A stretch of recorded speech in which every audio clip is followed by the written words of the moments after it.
Welcome and thank you for joining us for today's DealerOn webinar, the 5 Superpowers of Persuasion. My name is Eliana Raggio and I'll be your moderator today.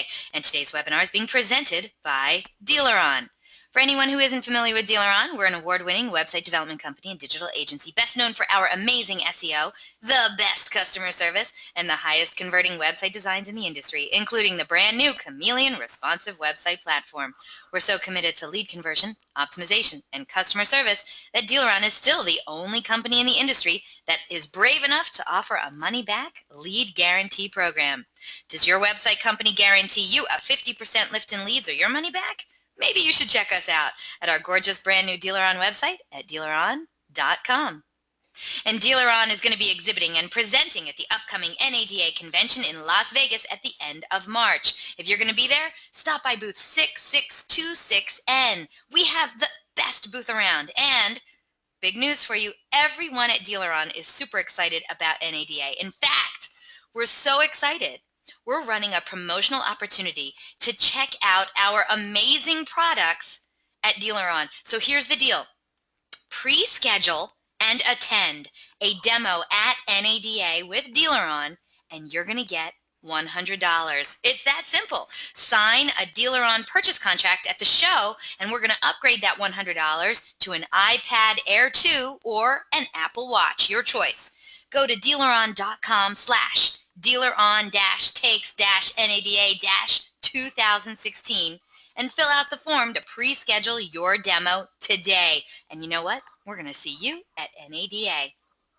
And we have a great show in store for you today. We're very pleased to have Greg Wells as our presenter today. Greg Wells is the president of All Call Multi-Channel BDC and Outsource BDC, providing a menu of services for forward-thinking dealers and GMs in the U.S. and Canada.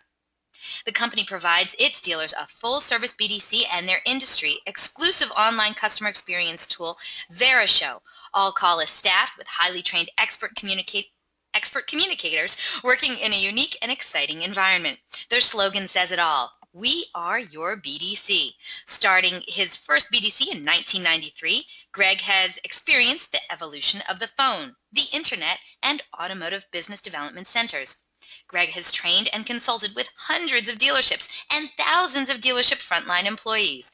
Greg's knack for making the complex sparkle with simplicity and his born-from-experience teaching style has made him a popular speaker at many events, including Driving Sales Executive Summit, Digital Dealer, Industry Summit, and CRM Users Summit.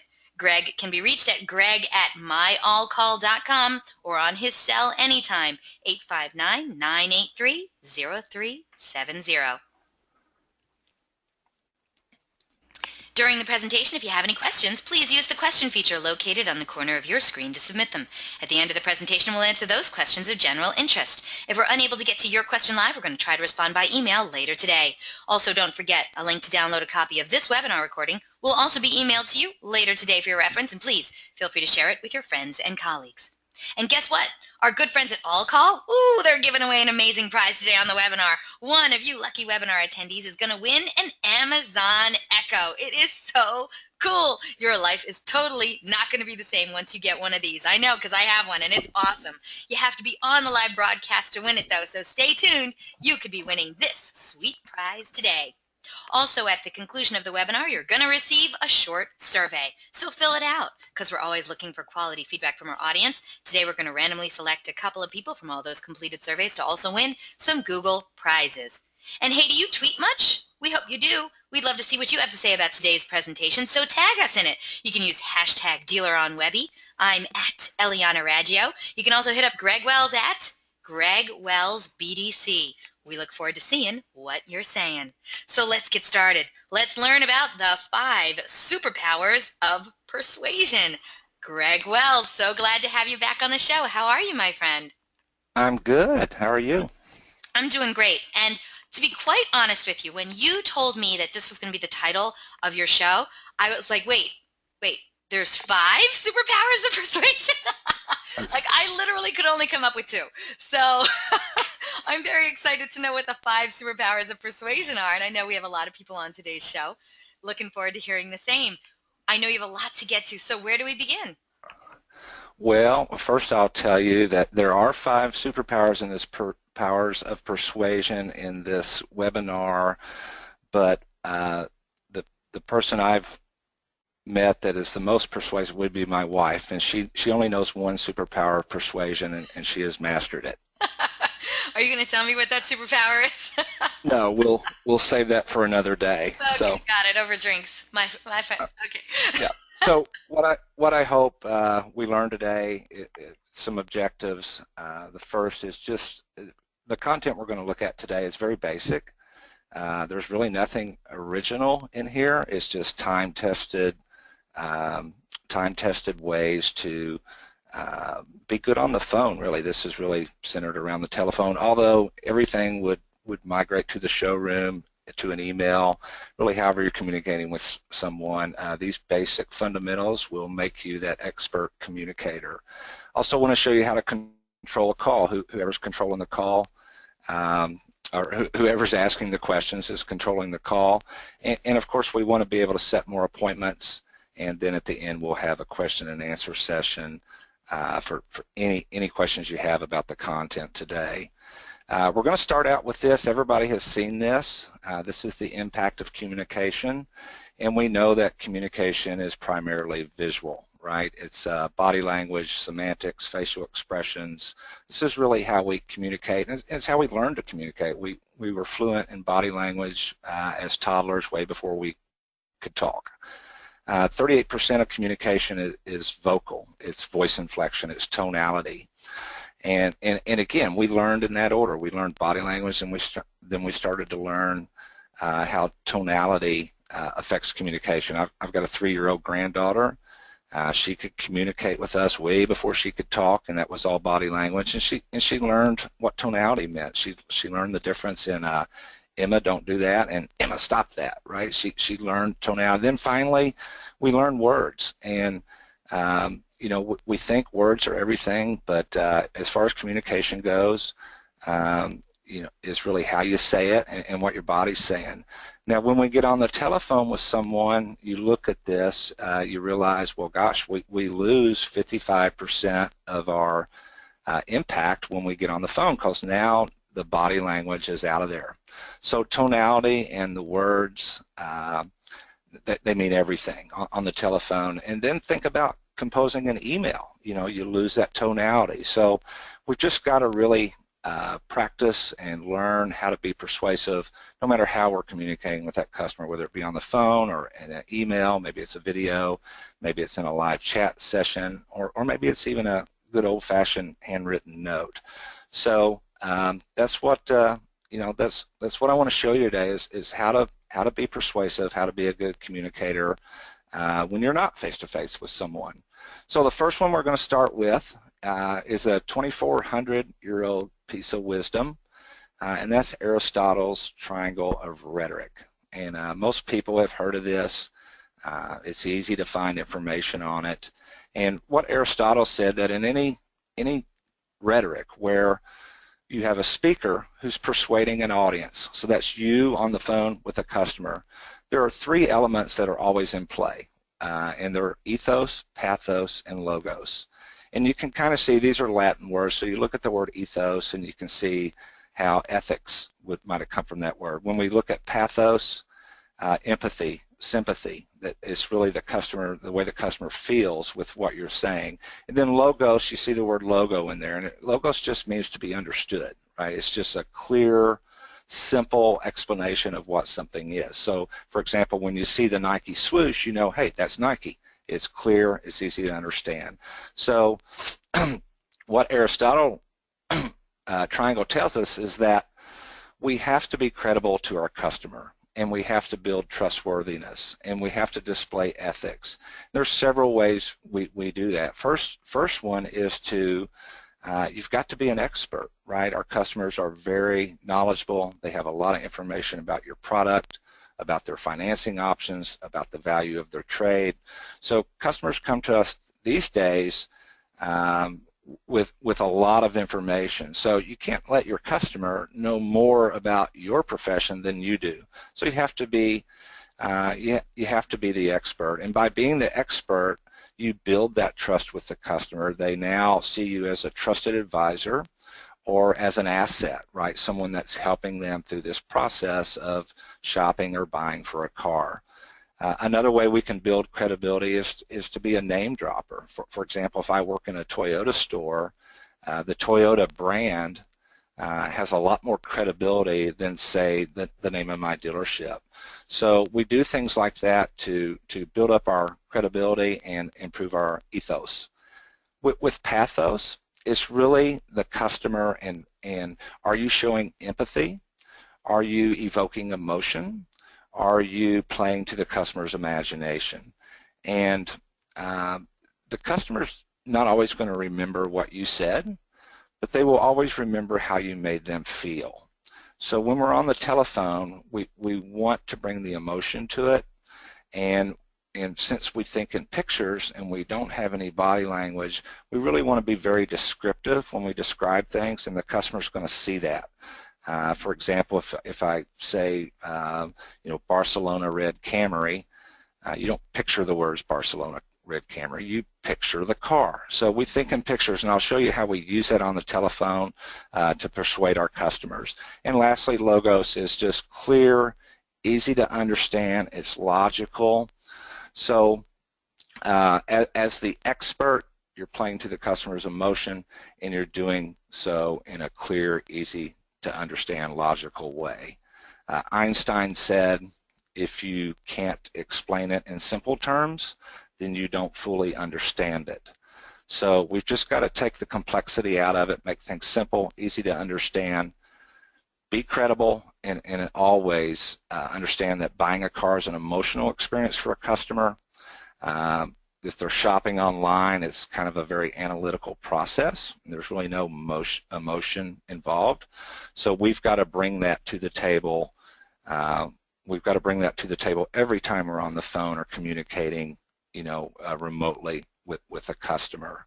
So that, just to sum that up, appear credible, seek first to understand your customer, and then seek to be understood. And this is how Stephen Covey took Aristotle's triangle and he kind of converted it into these three phrases, which for our purposes today work really well. So Eliana, let's get started with the poll question. You ready? I'm ready. Audience, I hope you're ready too. You have 2 poll questions today. The first one is on your screen now. And here it is. Which element of Aristotle's triangle of rhetoric is associated with imagination? Please select one of the following. Do you believe it's logos, ethos, pathos, mojos? Oh yeah, totally mojos. Or who is this Aristotle dude you're talking about? Dude.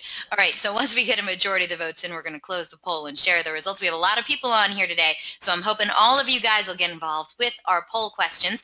It always lets us know that A, you're paying attention to us, and 2, that sometimes we find out some cool information about what's happening about you and your dealership. All right, so which element of Aristotle's triangle of rhetoric do you believe is associated with imagination? Logos, ethos, pathos, mojos, or I don't know what you're talking, dude. All right, so a lot of people have voted, not everyone, so I'll give you another couple seconds.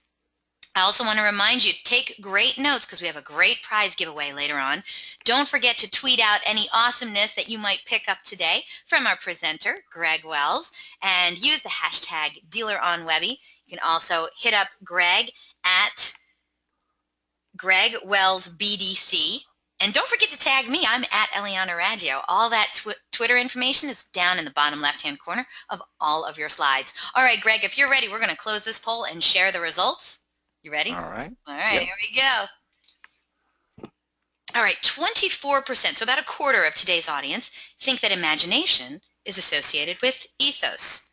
And the majority, 76%, said they believe imagination is associated with pathos. Now, Greg, I am sure you are about to tell me what the correct answer is. Well, it is pathos. It is pathos. Yeah. Oh, all right. Thank you very much for playing along, everyone. Don't worry, we got another poll question coming your way in a little bit, so stay tuned. Let's see, when you pop that up there we go. Oh, it kicked you out? Oh, that's yeah, not we fun. look good? Yeah, it looks good. All right. The second one is we always want to create chemistry, not conflict. So I realize that in the process that there's always going to be some confrontation unless the customer's a lay down. But that confrontation is usually brought by the customer, right? I used to tell customers, if you pay sticker, you'll get out quicker, right? And they're like, well, we've got all day, because they want to negotiate. But when we're on the telephone, we're trying to persuade that customer to come to the showroom. We really want to avoid any conflict and avoid any friction with that customer. So I've got a goal in mind. We're always just trying to lower sales resistance. So customers are resistant to sales pressure. It's one of the reasons they're calling the dealership, right? They're trying to avoid that interaction with the salesperson because, frankly, they're afraid you're going to close them, right? It's almost like pre-buyer's remorse.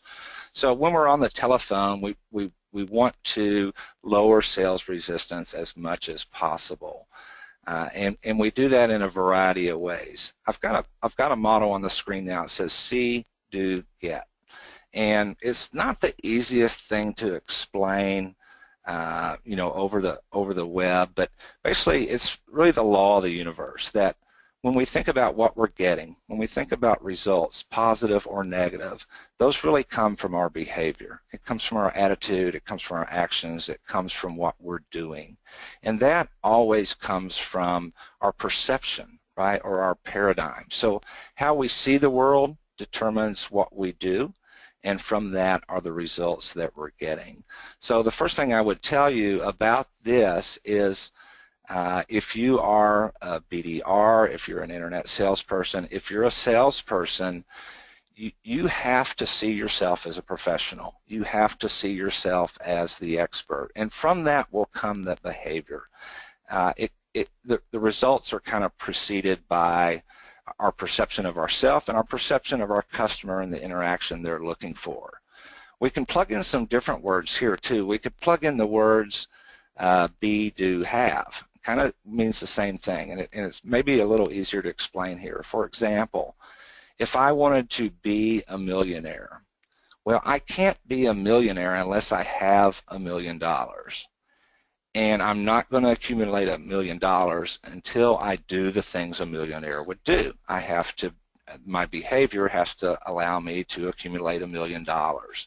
So again, we look at the results we're looking for coming from our behavior, which really comes in how we see ourselves, how we see our customer, and our perception is huge. We know successful car salespeople that they always have a great attitude, and that attitude has a huge effect on their behavior and how they communicate with customers and the things they do that make them successful so that they have the results they're looking for. If we break it down a little further, I would tell you on the telephone that one of the most important things to do is just be confident.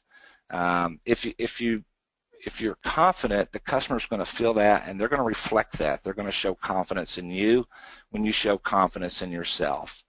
Be passionate about what you're doing. There should be excitement, a sense of urgency, but also it needs to come through to the customer that you really care about them and you're really trying to be a trusted advisor and provide them with the best experiences possible. Be curious. Ask a lot of questions. Whoever's asking the questions is controlling the call. But when we're curious, we ask the right questions to the customer, and we get that customer's story. And when we hear the customer's story, we kind of know the motivation and why they're looking for a particular vehicle or why they're looking to replace a vehicle. This is really going to help us be an advisor. And lastly, just be positive, be cheerful. Gosh, I love that in an automotive salesperson or a BDR. Hey, they're confident, they're excited about what they're doing, and they're cheerful. And all those things come through over the phone. And lastly, just be helpful. It's a big decision for a customer. It can be a complex process. They have hundreds and hundreds of choices out there. So just be helpful. Be an asset to that customer. It builds value in yourself, and when we're helpful, customers want to reward us with their business.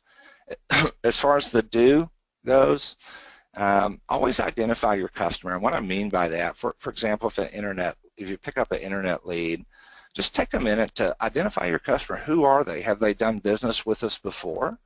Because if they have, we know a couple of things. One, they're not a prospect, they're our customer. We also know that we have history on this customer. We know how we closed the deal last time. We may see that they're using our service department. So when I'm conversing with that customer, I can use this data, I can use this history to just let them know, hey, I know who you are, and we appreciate your past business, and we're going to do everything we can to continue the relationship. Also, identifying your customer might be, I just noticed that you're 2 hours away. So instead of waiting for the customer to use that as an objection or an obstacle when you're trying to set an appointment, just bring it up in the beginning and say, hey, I see you're a couple hours away. It's not a problem. We do business with people all over the area, and we'll be happy to provide you with as much information as you need today so that when you come in, you have a very productive business, and we can make that simple and easy for you. You always want to use your customer's name in your dialogue. This is really going to relax them. They can't help it, right? They like to hear their name. It makes it more personable, and it really starts to build a relationship, right? When we introduce ourselves, we get our customer's name, we use their name in our dialogue, it just sets a different tone, and it's going to lower that sales resistance. Now, don't go crazy with it. We kind of use at least one time, no more than 3 times. We're going to use the customer's name and just fit that into our conversation.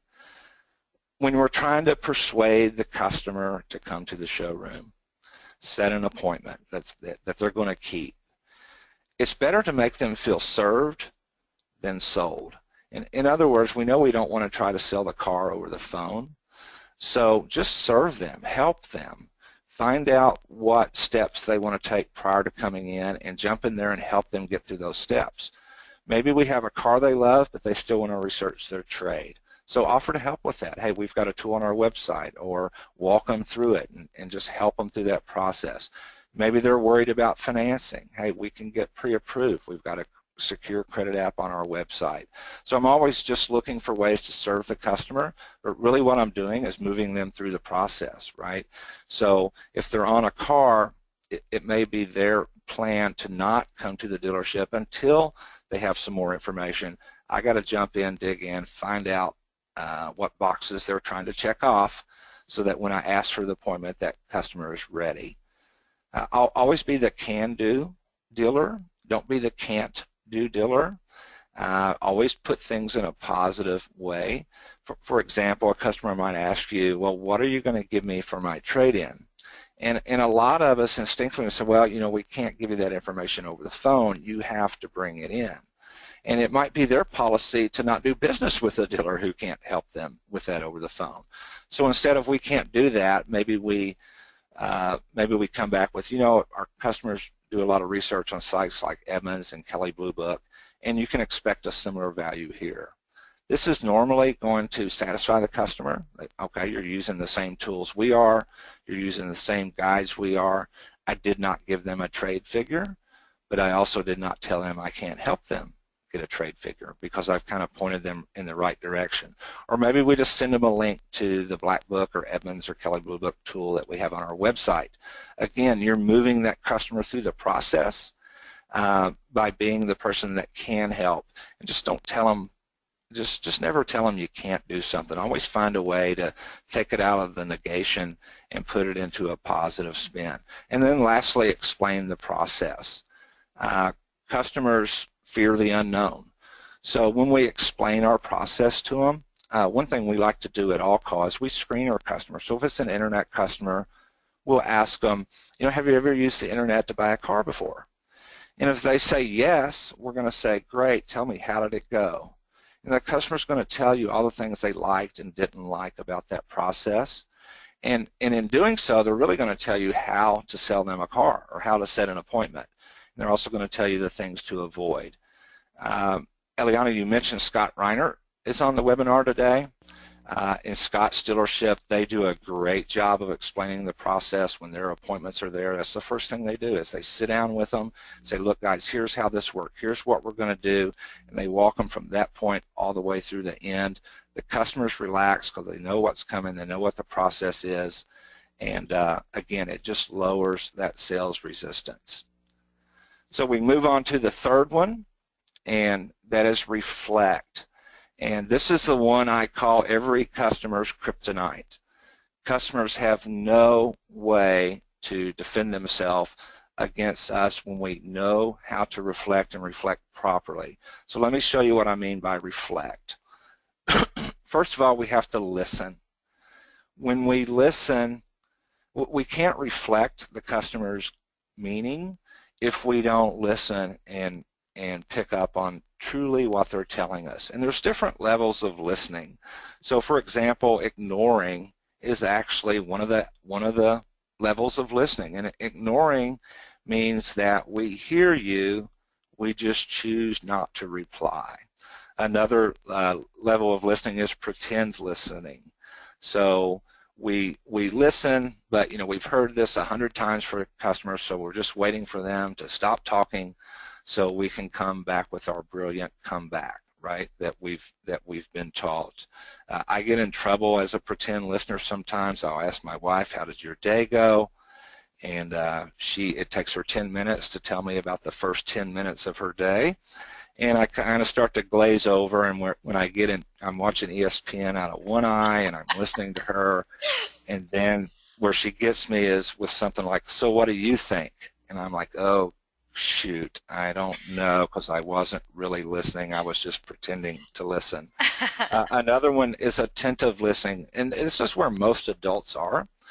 We listen, we nod, the customer can tell that we're listening, but we're still listening with the intent to reply.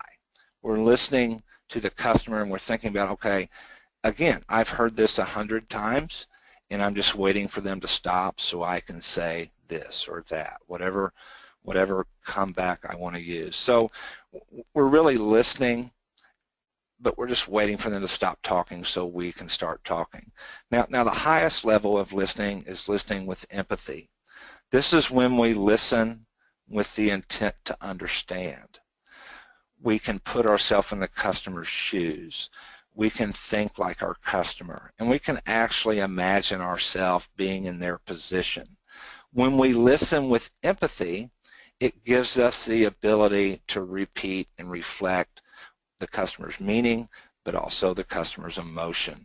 So we can reflect a couple ways. One, we can just repeat what they're saying. You do this when you sit down at the table to write up a deal.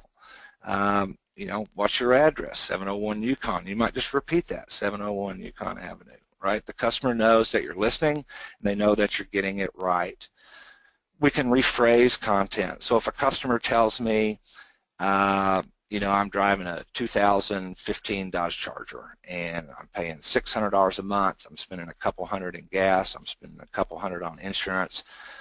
Man, it's $1,000 a month for me to drive that car. Well, we can just take that message and repeat it back to them. Hey, I know how you feel. That sounds like a lot. It sounds like we need to find something that's going to lower that budget, but more importantly, get you in a better fuel economy situation, maybe better insurance. Is this what you're telling me, Mr. Customer? And they're always going to agree with that. Customers don't disagree with themselves. So when you repeat content, when you rephrase content, the customer's always going to agree with you. And so once we start to gain that agreement, this is where the customer starts to trust you. They feel like, hey, this girl gets me, or this guy gets me. They understand. So that goes all the way back to we listened with the intent to understand, so that when we repeat and we rephrase that content, we're always going to get an affirmative from the customer.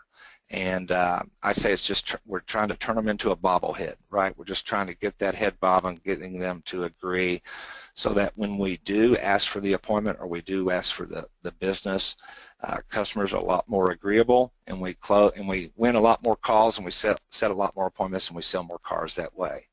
Now, emotion is very important. So I want you to reflect that emotion. Customers shopping online, again, they're in a very analytical process. They're gathering data. They're making comparisons. They're maybe you've seen customers come in with an Excel spreadsheet. So what's missing in that shopping process is you, the salesperson, or you, the BDR. There's no human being present to get them excited, right, or create some urgency. So we want to be able to reflect that emotion.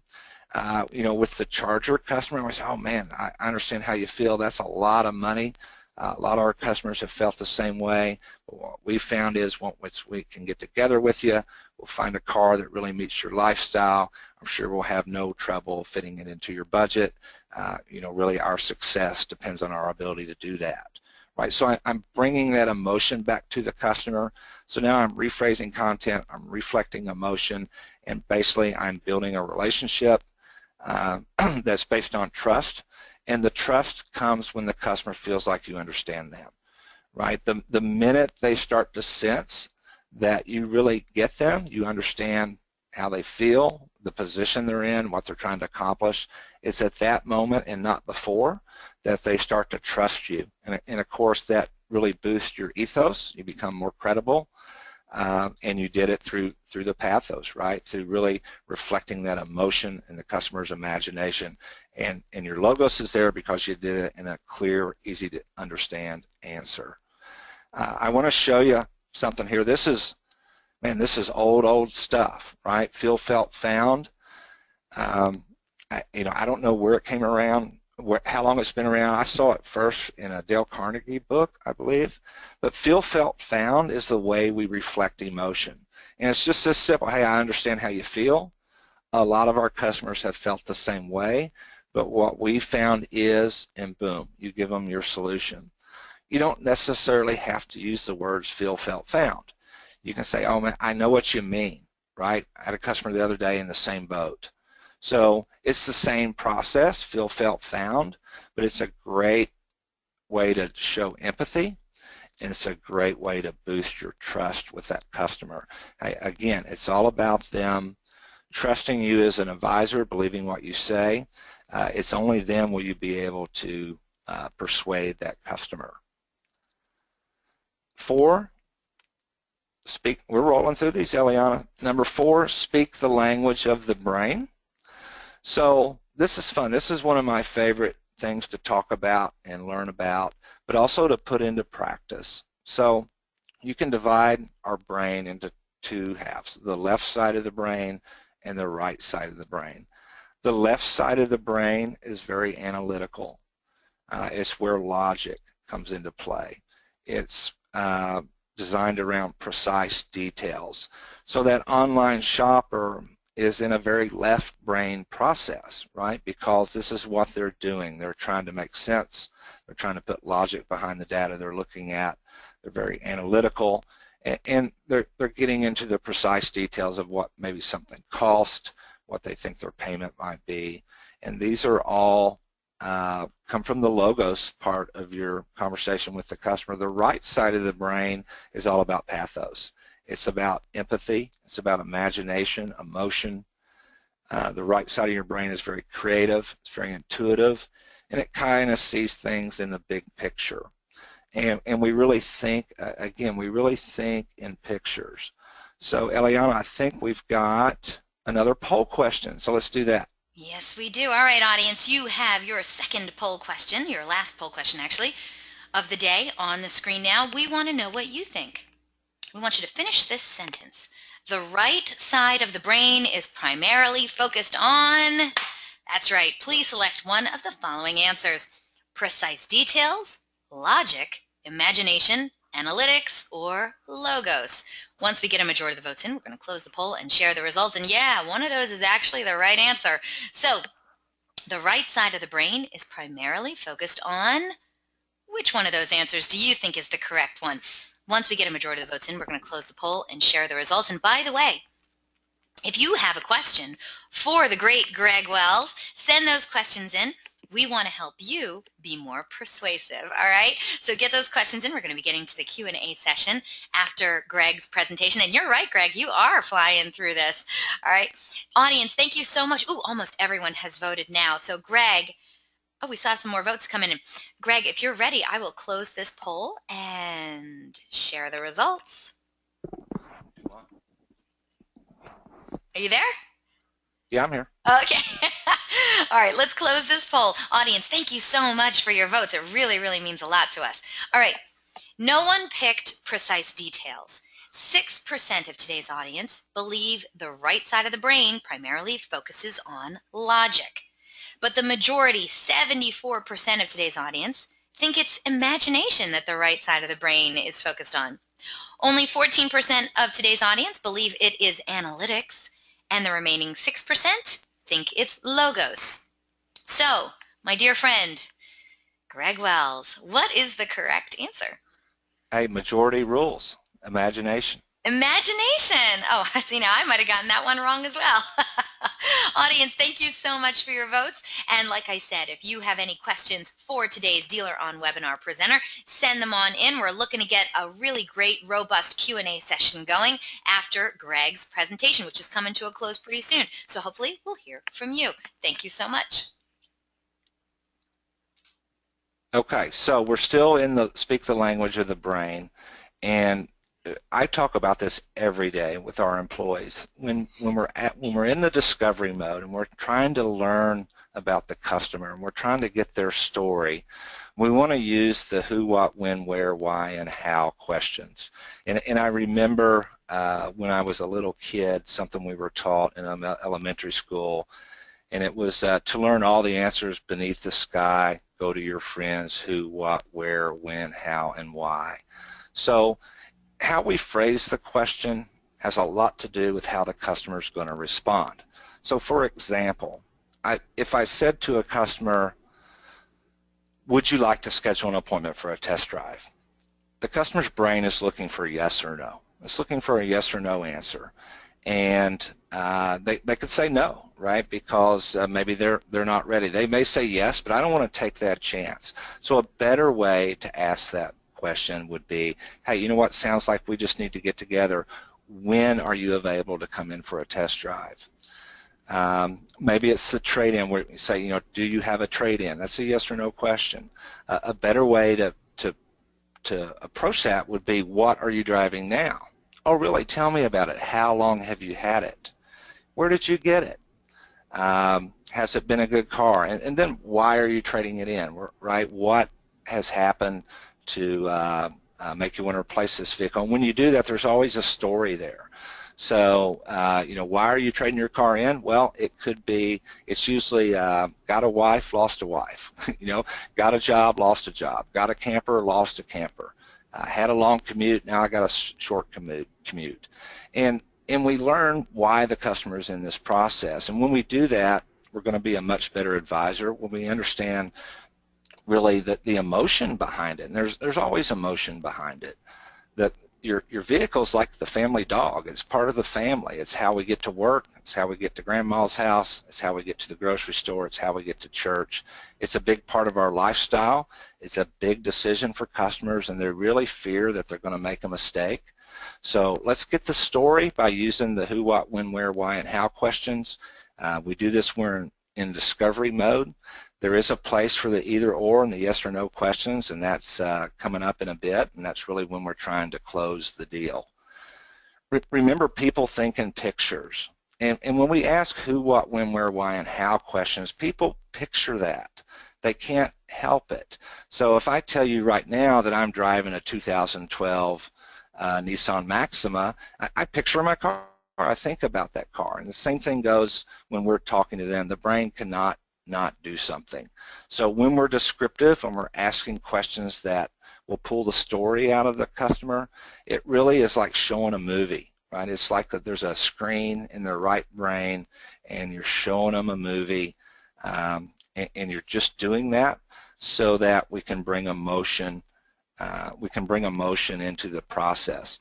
Also, telling stories. So you want the customer's story, but nothing sells like telling stories. So it's okay to tell them about a customer you had the other day, or we had someone in the same position, or you know what, I just had a customer this morning that was trying to accomplish the same thing. And then tell them how you resolved it, what the solution was. people trust other people more than they do you. So when you use other people as examples and tell their stories, this lowers sales resistance. It makes the customer feel more comfortable. Hey, I'm not the only one that's gone through this. So that superpower of speaking the language of the brain is really just to persuade the customer through using emotion, and you do that by using their imagination and getting them to visualize things. Again, when I describe my process in detail, the customer kind of pictures that, right? They've got this image of pulling into the car dealership and there's 4 or 5 people out front. Oh gosh, they're going to pounce on me. No, walk them through the process. Hey, when you arrive, park here, come in, see the receptionist, ask for so-and-so. He's going to have the car cleaned up, parked near the showroom. And when we go through that process and we tell those stories and we're descriptive, customers are going to see that, and we're showing them a movie that they want to see. When I talked about the trade-in and why are you trading it in, we're really trying to discover the customer's dominant buying motive. This was a phrase that Napoleon Hill used in his book Think and Grow Rich. What's the dominant buying motive? And we might just think of it, what's their hot buttons, right? So the emotion has to outweigh the logic. Buying a car, especially a new vehicle, is not always a very logical decision, right? Because you might be pressing the budget. We know this car is going to depreciate. So we have to bring more emotion, and as we add emotion to the left side, you see the logic goes up. So the more emotional they feel comfortable with it, the more it makes sense to them. The logic gets on board. The mind will follow the heart, in other words. All right, number 5. This is easily my favorite. Win the call with tie downs.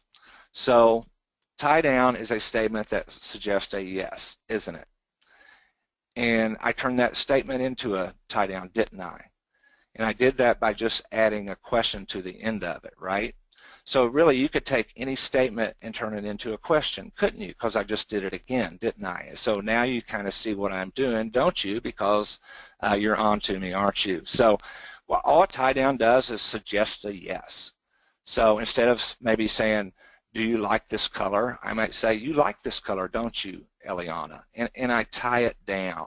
A tie down can also be a question with a controlled or expected response. It might be oversimplifying it, but really when you ask a question, the response is already predetermined by how you ask the question. So just as an example, let's say Eliana was my customer and I wanted to call Eliana and I wanted to make sure that she was available to take my call. I might say, hey Eliana, it's Greg, did I catch you at a good time? And she says yes. I could say, Eliana, did I catch you at a bad time? And she would say no. So I got 2 different answers, but the same, with 2 different answers to the same situation. It's all in how we ask the question. So this is something you've got to practice, you've got to work at it, but really when you think about the trouble you have setting appointments, go back and think about, am I really persuading this customer? Am I getting their story? Am I building towards the close? Am I getting the customer to agree with me? So when we go back and we think about reflecting and we're just feeding back the customer's story and they're nodding and say, yeah, that's it, you got me. And we think about pulling the story out with the who, what, when, where, why, and how questions. The customer is just getting this feeling that you understand them. And now things become agreeable and there's chemistry so that when you ask for the appointment, you're much more likely to get it. So now when I say, sounds like we just need to get together, let me tell you how we do that here at BDC Motors. We'll pick a convenient time for you to come in and you go through the process, right? We'll have the car ready, all those things, and you end it with, how does that sound? And that's a tie down. How does that sound? Because the expected response is, that sounds good. And then you can follow up with, great, can you come in right now, or would tonight be better? When you think about either or questions, they're really tie downs because you're controlling the response. You're limiting the response So if I ask someone, do you like it well enough to own it? They say yes, and a lot of that has to do with just the way I ask the question, my tonality, but also I've laid the groundwork by using all my powers of persuasion up until the point where I'm trying to close the deal.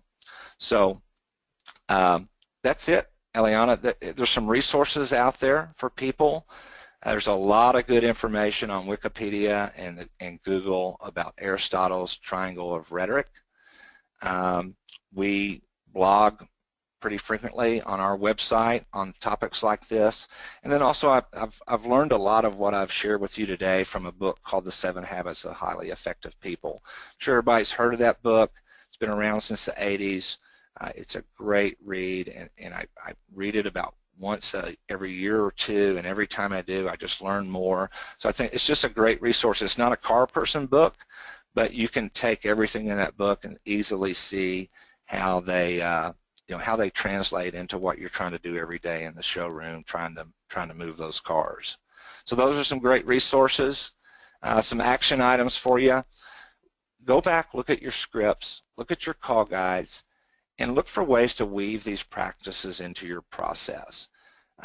Just change it around, right? Make sure you're asking the who, what, when, where, why, and how questions early in the call. Make sure you're using those tie downs and those closing questions when you're trying to get the appointment or trying to get their phone number, trying to get an email address.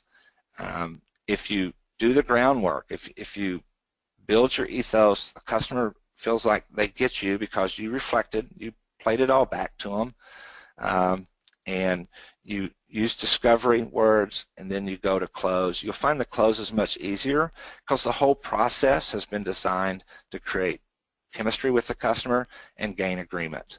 So listen, nothing works 100% of the time, but what we've found, what I've learned over 25 years, what we see in our outsourced BDC, where we're fielding tens of thousands of calls a month, is that these techniques improve conversion, and that's really all we're trying to do. So if you've got a target out there with your phone ups, for example, to convert 60% to an appointment, you're sitting at 30%, go back and look at your call guide, look at your script. What can we do to it to build some of these techniques into it so that our people become more persuasive on the phone? Eliana's got a handout for you. Use that handout to share with your coworkers. And listen, she gave you my contact info. I am always happy to help. So if you have any questions, need any other material, don't hesitate to call me. I'll be happy to share anything with you. Like I said, I'm always happy to help. And the last thing I can tell you is this stuff doesn't come natural. You have to think about it. You have to practice, practice, practice.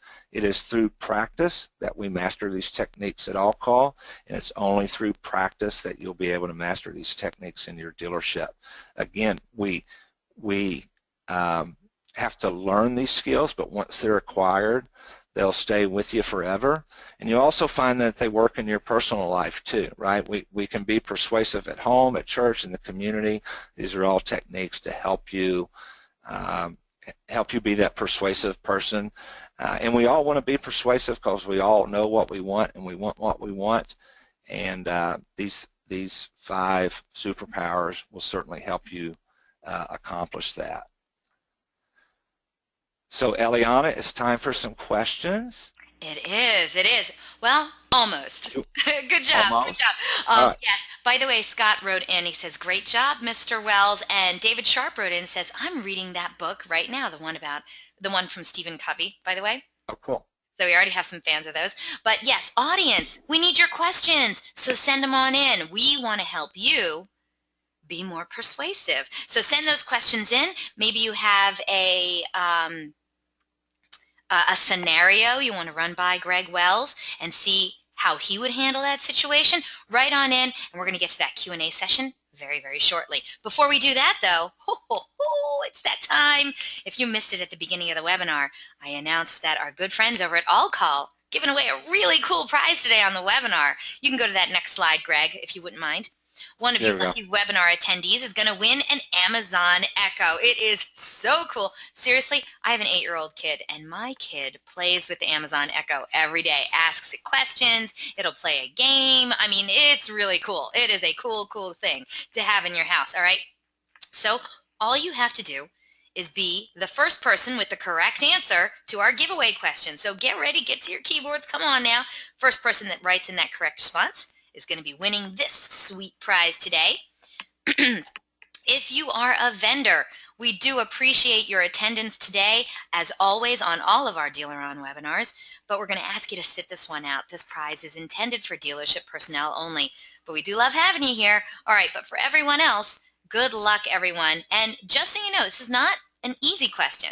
It was not actually in a slide, although he did talk about it for quite a while, all right? So I hope you guys took great notes.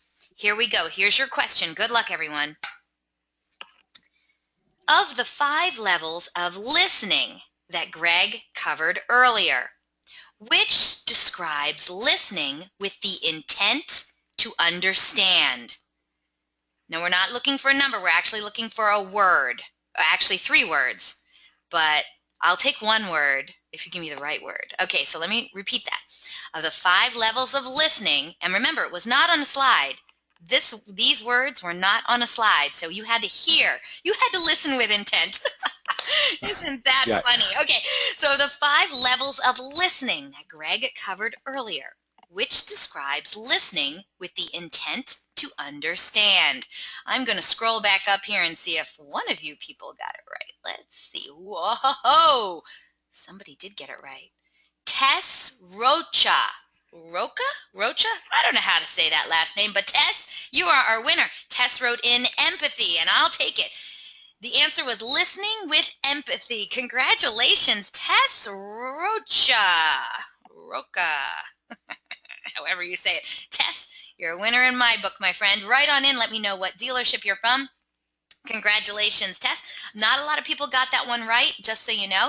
Yes, it was listening with empathy. And I'm going to need your mailing address too, Tess, so write on in.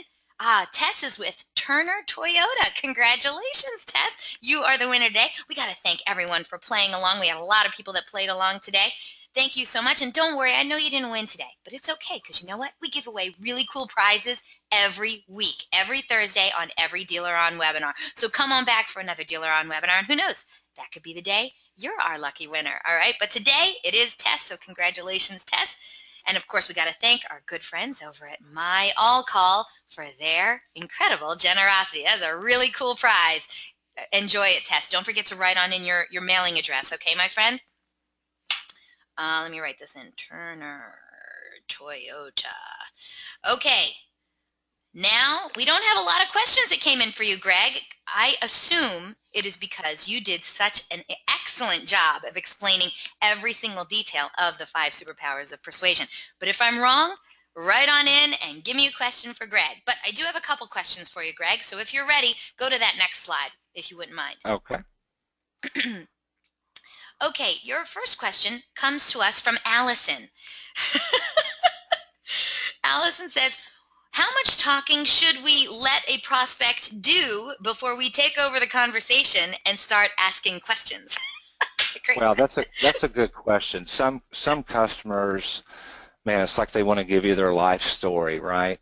I would think you gotta let it be natural. You really don't want to cut them off.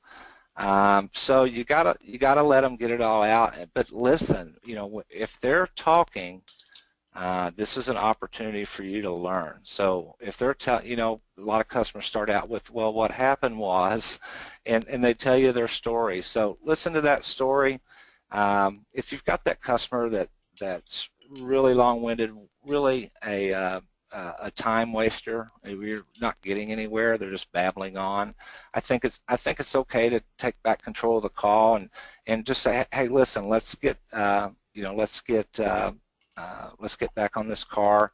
I think that's okay, but it's a judgment call for sure. But I like to listen as much as I can, because if they're talking, then I'm learning.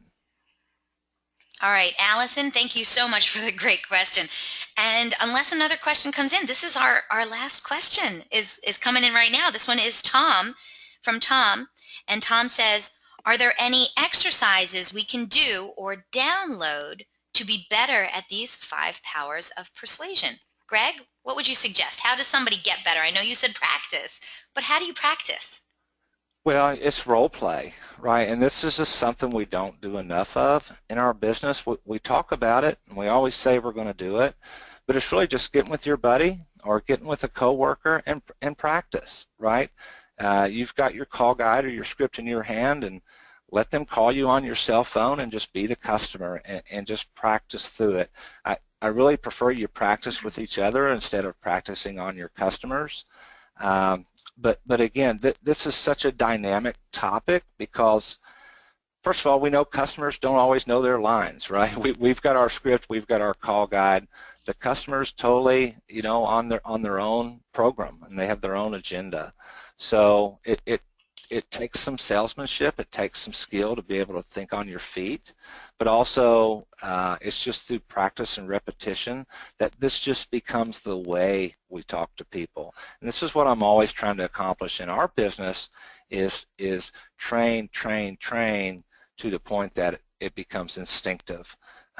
Everything we do comes from training or instinct, and it's only through repetition that it becomes kind of second nature, that muscle memory, if you will, is developed. So just practice, practice, practice.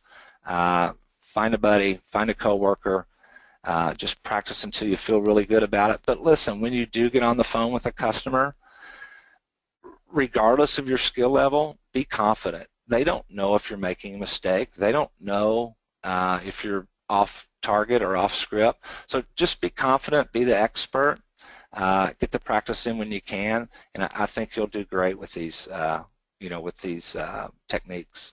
I love it. Speaking of that, by the way, great question, Tom. Thank you.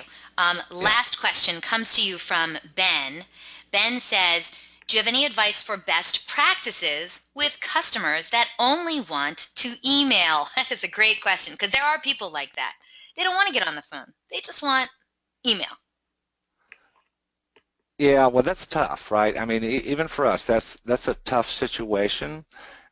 One thing I'll tell you about your emails is you got to bring some visual to it. So any kind of video, any links to cars, any extra added value uh, is going to show that you're serving them and being an asset and being helpful. So even, for example, even if the Carfax is on the website, when you're emailing about a car, attach the Carfax. I do know an email with an attachment on it is going to get open more often. So that would be my advice is when you're using email to communicate, always give them more than they expected. Always have that added value. Give them a little more, show a little more effort into digging up information for them. Maybe it's a comparison of some cars. Maybe you walk out and shoot a video of the car we're talking about.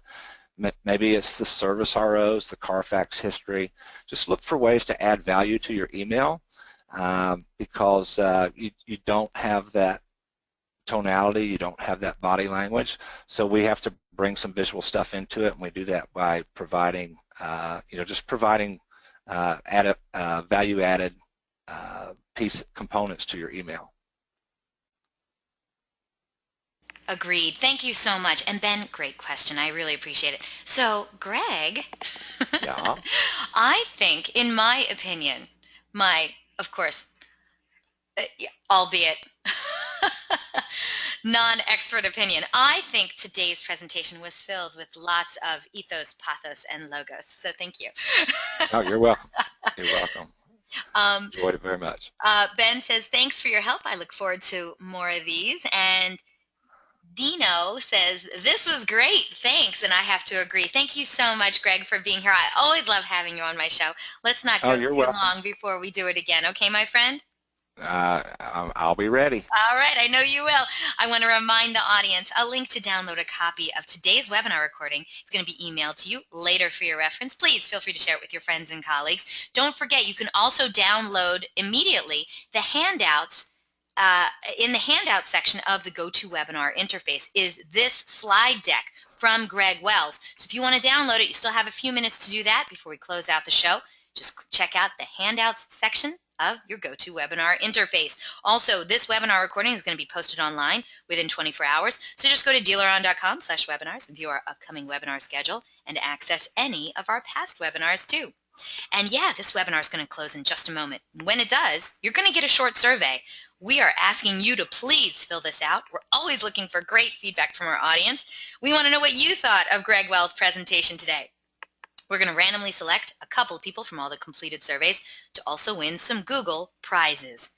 And DealerOn is going to be exhibiting and presenting at the upcoming NADA convention in Vegas at the end of March. If you're going to be there, guess what? I'm going to be there. So stop by the booths. Come over and say hi. It's booth 6626N. And we're super excited to announce that we're running a really great promotional special for the show. So all you have to do, here's the deal, all you have to do is pre-schedule and attend a demo of DealerOn's cool products at NADA. Pre-schedule it now, show up at NADA, and you will get $100. It's really that simple, right?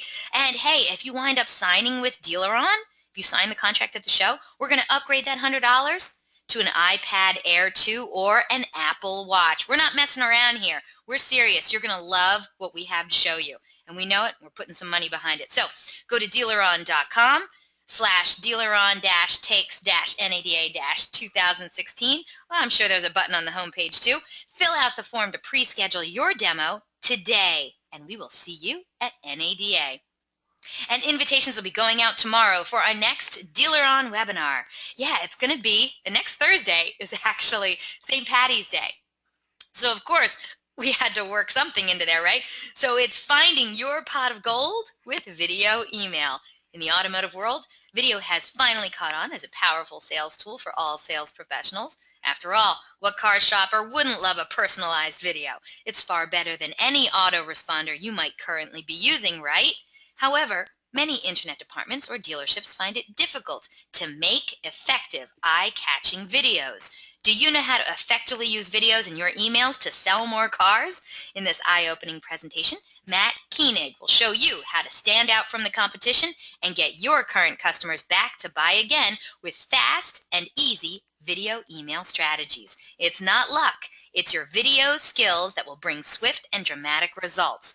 Attendees of this fast-paced one-hour webinar is going to learn the most popular video email platforms on the market, the best techniques for getting customers to engage with your video email, how to automate video email that feels personal, and best practices so you don't end up chasing fool's gold. It's no blarney here. If you're searching for a way to make your dealership stand out, put more green in your pocket, and absolutely dominate your market, then don't you dare miss this free one-hour presentation. Register now, and don't forget, DealerOn's weekly webinars are held Thursdays, 12 noon Eastern, 11 a.m. Central, 10 a.m. Mountain, and 9 a.m. Pacific. And we have some awesome webinar subjects planned for 2016. If you have any questions, comments, or suggestions, I'm your webinar girl, so please contact me directly. You can find me everywhere online. I'm literally everywhere. Find me everywhere, or, hey, just email me directly at eliana@dealeron.com. Thank you all so very much for spending this time with us today, and I hope to see you all on another webinar in our continuing education series. Take care.